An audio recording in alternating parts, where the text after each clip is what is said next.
the electricity woes that we've been having as a country. We explained it many times. It's a result of a short-sighted approach by the previous government when they opposed the Milers Fall project from 2011, when they had the majority in the parliament. They opposed the project then. They killed the project that should have come on stream in 2017. They never made an investment in a base load capacity that would have replaced a Miler. If they didn't proceed with a Miler, then it should have been replaced by something else. They never did that.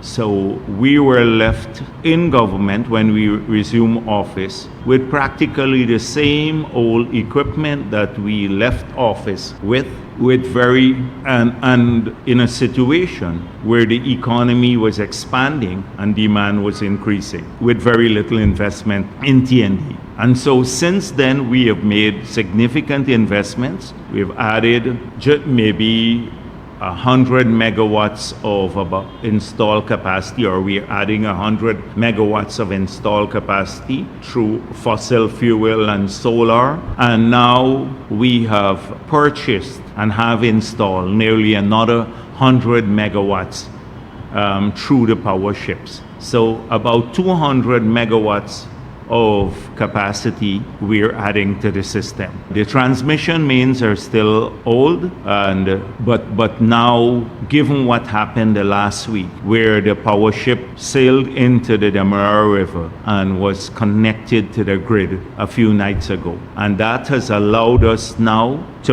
we have 267 megawatts of power installed, with the demand in October was about 205 megawatts, peak demand. It is now about 200 megawatts. So we have about 67 megawatts of reserve for the first time after a long time. So now GPL has reserves. They're using part of it as spinning reserves, and this would allow them to take out some of the other sets that have had delayed maintenance and do that maintenance now without affecting the availability of power in the system. We're expecting, as the President said, better levels of performance now that they have the adequate amount of power to meet the demand. In fact, they have way beyond what the peak demand is. So I'm very pleased that this has happened in the last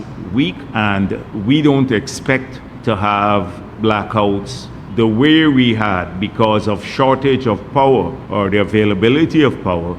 There may be blackouts associated with faults in the transmission system from time to time, a pole faults or anything of that sort. But it should not originate from the lack of power. This was done with a great deal of effort, and it is a transitional measure until we get the new power station, the gas to energy project implemented. So that was a positive development this week, that we had the power ship connected to the grid, and now we have reserve capacity in the system.